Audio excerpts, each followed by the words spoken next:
May buntag sa tanan. Nanapod kita sa light them with my word. Ang sinimana ang pagpampit sa kinabuhi sa layko.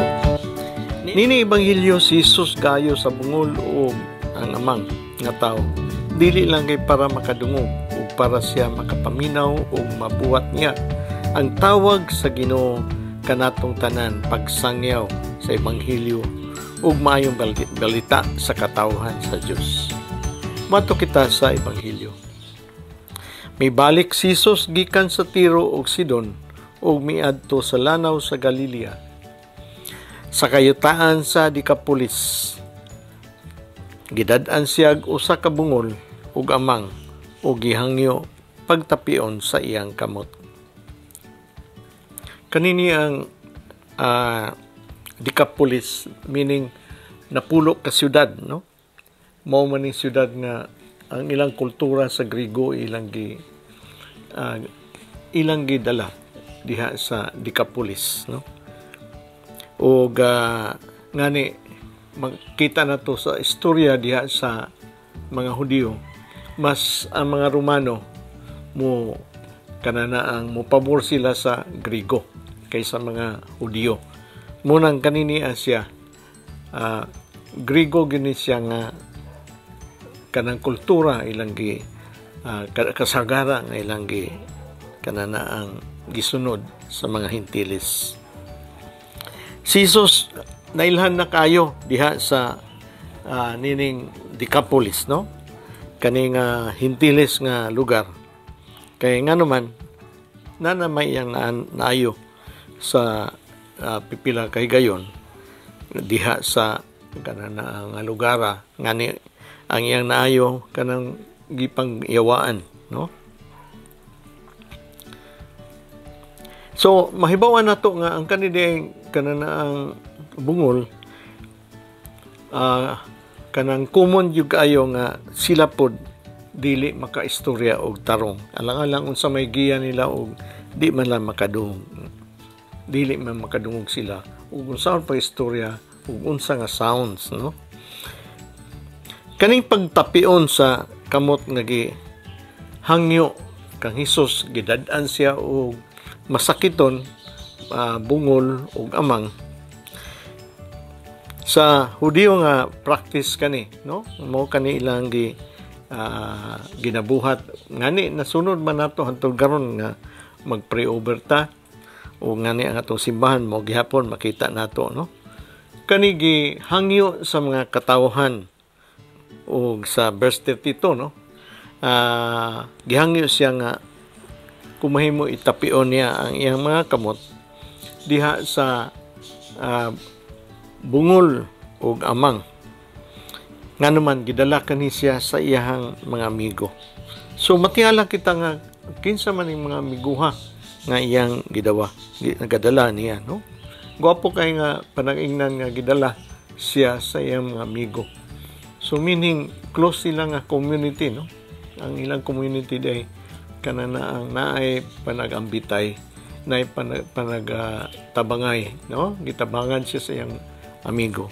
Ug na sayran nato nga kining nga amigo niya diha sa community kay naa magyapon mga Hudyo. Although nagsunod sila kultura sa Griego, nagyapoy mga Hudyo nga nagpuyo. Ug kani amigo nila mga Hudyo kani amigo sa bungol ug amang mo'y nagdala kanila didto kang Hesus. Otherwise maglisod siguro ang bungol ug amang pag-adto didto ug walay magdala kaniya, no?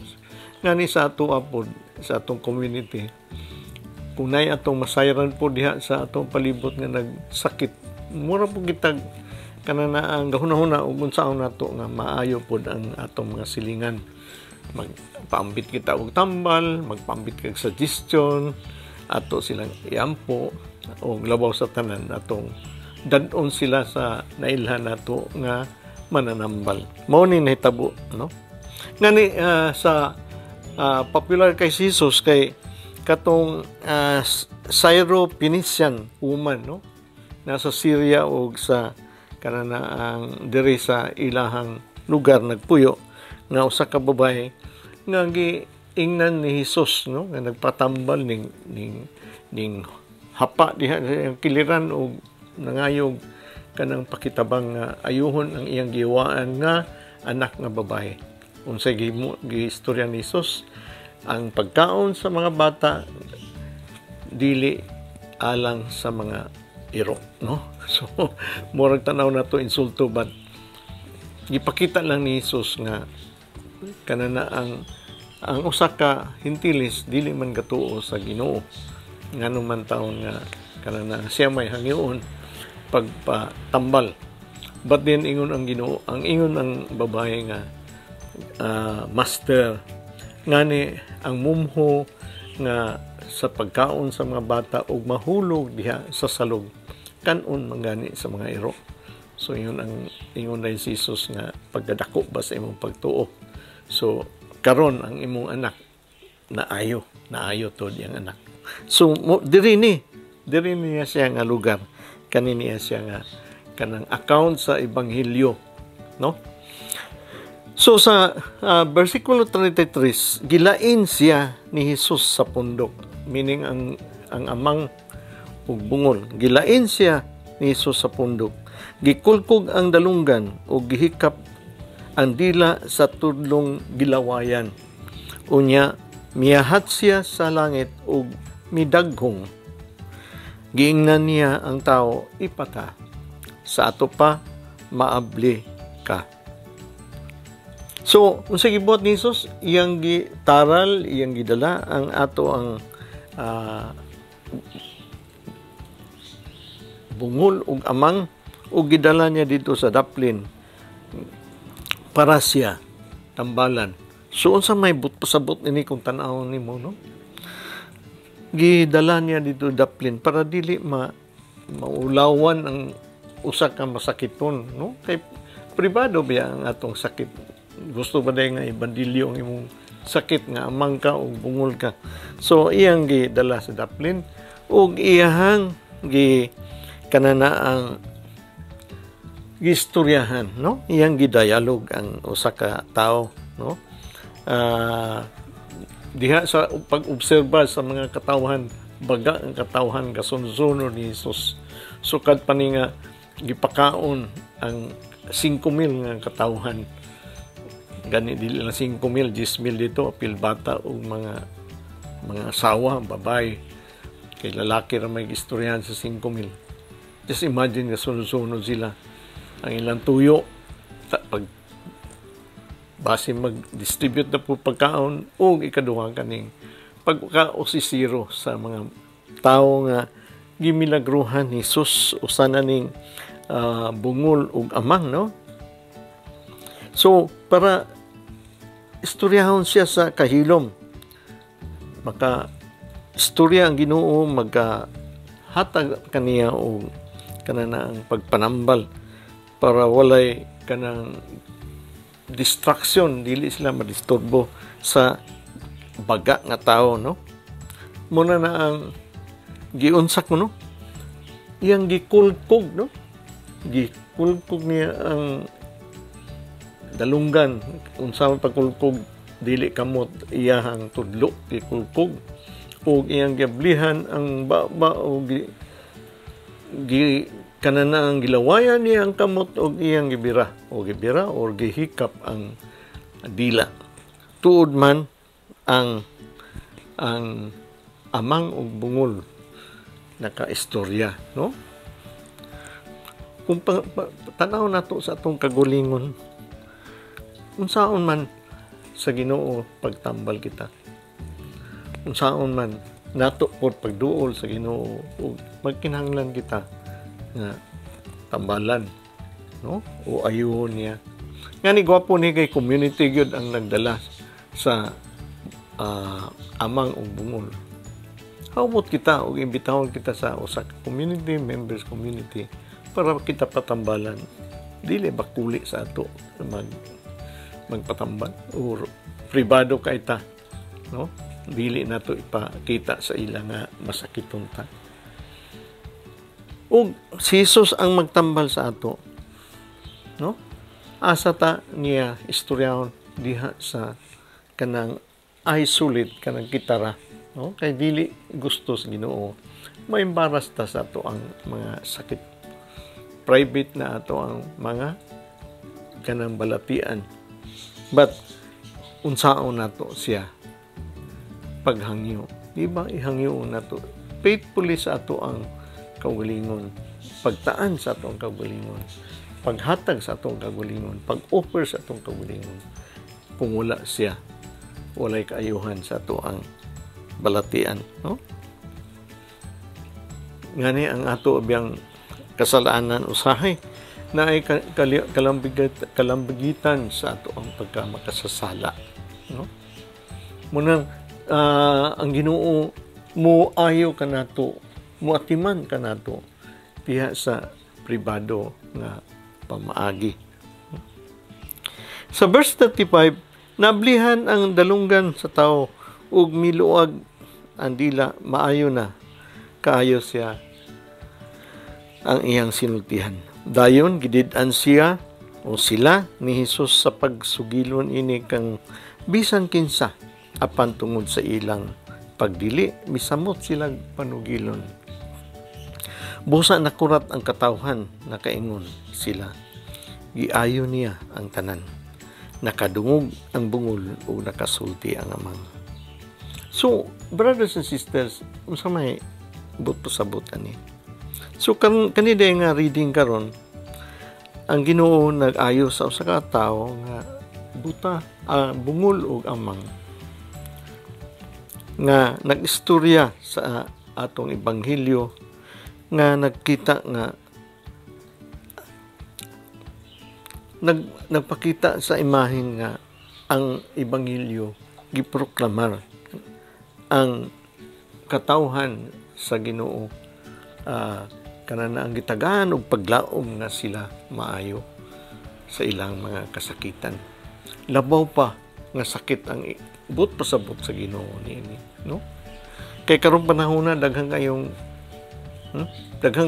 mga tao nga kanana ang mata but nagpabungol-bungol, nagkakita apan nagpabungol-bungol, nagpabuta-buta, no? Daghang kayong mga gikinahanglan sa katawhan sa Dios. Naa sa sulod sa ato ang binunyagan, nasa sulod sa atong simbahan, mata but bungol, unya og amang. Ang uban tulog yun, kinanglan po kaon. Ang uban po nagduka, no? Ngunang ang Ginoo giayo niya kita para kita dili mabungol o dili maamang, para kita makasangyaw sa maayong balita, no? Gipakita kita nga giunsa niya pag-ayo ang amang o buta. O gipakita niya nga ang atong pagtuo gipukaw sa ato ang Ginoo. Naabli ang iyang dalunggan o nakaistorya siya. Mao kani ang kanang pag-ayo sa gahom sa ato ang Ginoo nga naay kanana ang kalambigitan sa iyang kanunay presensya diha kanato, diha sa sakramento, sa kanana ang sakramento sa pag-ayo. Kaya ang Ginoo, ang iyang presensya, iyang gihatag kanato diha sa sacraments. Iya kaning gimugna ang sacraments. Kay siya gyud mismo mo'y moayo kanato labi na katong mga bungol o amang, no? Sa sakrament po sa bautismo, naggamit po siya og tubig, naggamit po siya og oil, mo'y gihog o gibubo sa bata nga gibinyagan para ang Espiritu Santo, ang gahom sa Espiritu Santo, maanaa ka niya o mahimo siyang mahimo siyang anak sa Dios. Muni sa kanana ang oil karon iya pong gigamit sa pagdihog diha sa mga masakton, sa anointment of the sick, no?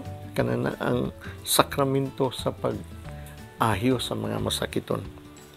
Sa diha sa santos nga misa, ang bino o pan gikan sa kanang paningkamot sa kamot sa tao o gikan sa kanana ang abot diha sa iyang creation, sa iyang kanana ang ubas sa iyang tanom o abot sa yuta atong gihalad sa Holy Eucharist, no? Nahimong pan o bino o lawas o dugo ni Kristo.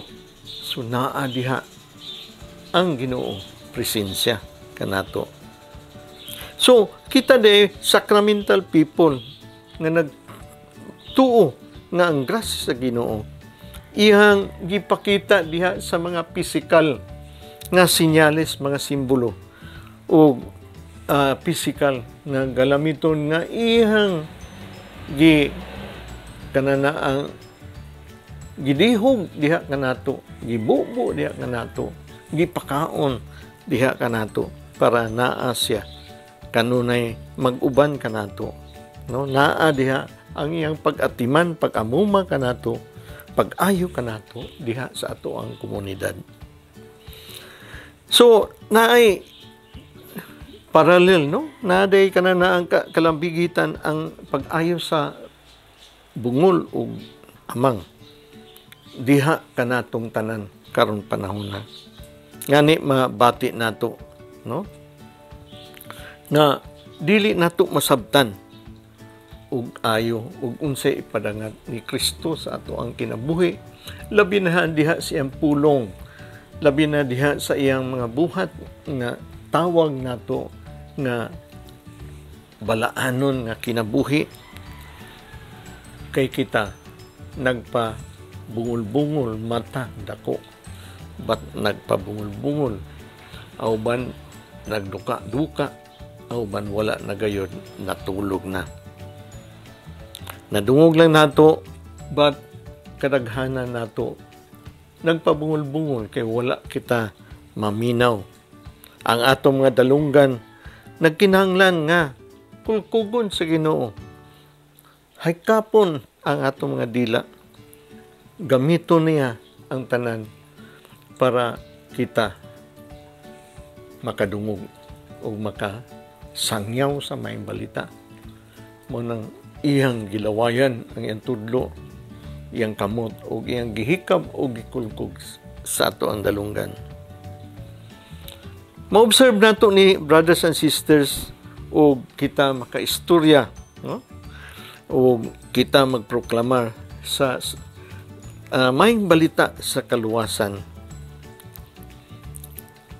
Muna kita abli sa ato ang Ginoo. Much nga kita ablihan sa Ginoo, but pangutana, ready ba kita sa ato ang kagulingon para kita mablihan?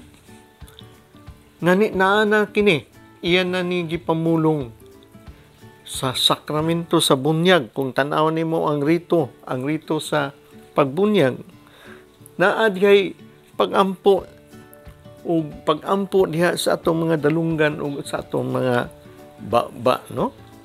Ngayon siya nga ang atong Ginoong Hesus naghimo nga ang mga bungol ug amang makadungog ug makaistorya. Panghinaot kuno sa rito sa bunyag nga tandugon ug hikapon sa Ginoo ang atong dalunggan ug madawat nato ang pulong sa Ginoo ug atong mga baba nga kini makaproklamar sa ato ang pagtuo para kita makadaig ug makahimaya sa ato ang Ginoo nga naa sa langit mao ang ato ang amahan. Mo nang mo kuan dayon ta mo sa mo tubag detag amen, no? Sa in English pa ni, the Lord Jesus made the deaf hear and the dumb speak. May His Son touch your ears to receive His word and your mouth to proclaim His faith, to the praise and glory of God the Father. The sacraments, Jesus continues to touch us in order to heal us. Ang mga sakramento di ay, si Jesus nagpadayon, dire ka nato, uban ka nato, presensya ka nato, para siya gyud mo tandog, mo hikap ka nato, para kita maayo. Di ba ang dako nga kaayuhan, mao ang pag-ayo sa ato ang mga kasalanan? Every time mo adto kita sa sacrament sa reconciliation, kita giayo. Giayo kita sa ato ang relasyon sa Ginoo, relasyon sa ubang tao, para kita mahimong takos nga anak sa Dios o uban mga igsuon sa Ginoo. Mo nang dako kayo nga kanang hinungdan nga ang Ginoo, presensya gyud diha siya sa pagpasaylo kanato, pag-ayo kanato diha sa atong community, diha sa ato ang katilingban sa atong parokya o sa ato ang komunidad bisag asa kita nga mga anak o mga katawhan sa Dios. Muna ang kaning kuan bitaw, kaning ang pulong nga kirigma nga mo'y ato ang gisangyaw sa ato ang ebanghelyo. Gikan pa sa kantong mga daan pa nga practices or pamaagi sa simbahan o kani nga proclamation, pagsangyaw, ingon siya nga iya nang gibuhat and everything well, no? Iyang gibuhat og tanan maayo. Munang makita nimo sa kanana bitaw sa katapusan nga verse, ingon siya nga busa nakurat ang katawhan, nakaingon sila, no? Sa verse 37, giayo niya ang tanan, giayo niya ang tanan.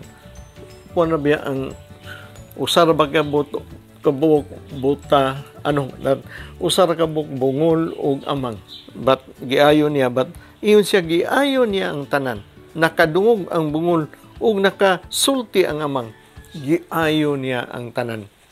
Kay katong nakasaksi diha sa pag-ayo niya ng bungol ug amang, sigurado po sila, naayo po sila, kay nakita nila ang gahom sa Ginoo nga kita mga bungol nga nakakita, dili na kita magpabungol-bungol, nakasaksi kita sa kaayuhan sa bungol ug amang nga na sinati na to sa atong community nga dili man ni maka-istorya, dili man ni makadungog, karon nakadungog na. O kita giayo sa ato ang pagtuo, no? Muna ingon siya sa Genesis chapter 1 verse 31, no? Ang Ginoo nakita niya ang tanan nga iyang gibuhat o kini maayo, no? Kita tanan giayo sa Ginoo, kay naamang yun kaayuhan sa tanan, dili man kita community nga puro masakiton. Kita ayuhon gayod sa Ginoo para mo tunhay ug mo kanang mupalapad ang iyang kanang ang gingharian para ang tanan makadungog, makasaksi diha sa kaluwasan sa Ginoo nga iyang gisangyaw para kanatong tanan. So, brothers and sisters, sa Isaiah 35 versikulo 5 hangtod sa 6. Unya ang mata sa mga buta iyang giabrihan, ug ang mga dalunggan sa mga bungol iyang gipadungog, ug ang mga bakul nagambak-ambak sama sa usa or deer, no? Ug ang ilahang mga baba nag-awit sa kalipay. So brothers and sisters, mo kini ang ebanghelyo sa ato ang Ginoo nga kita tanan giayo sa Ginoo. Gihagit kita nga di na magpabungol-bungol. Dili na magpatulog-tulog bisan og mata. O gihagit kita nga daghang nakatulog atong pukaon. Ug daghan pong gaduka atong kananaang dili na pukahon, uyugon lang nato para makamata o makakita sa kaayo sa Ginoo. Makasaksi siya nga ang Ginoo mo gyud tinguha nga kita tanan. Mga kananaang makadungog sa iyang ebanghelyo, makadungog sa maayong balita o magsangyaw niini hangtod sa iyang pagbalik sa ikaduhang pagbalik niya sa eschatological end time. Salamat kayo mga igsoon ug maayong buntag sa tanan. Light them with my word. In the name of the Father, Son,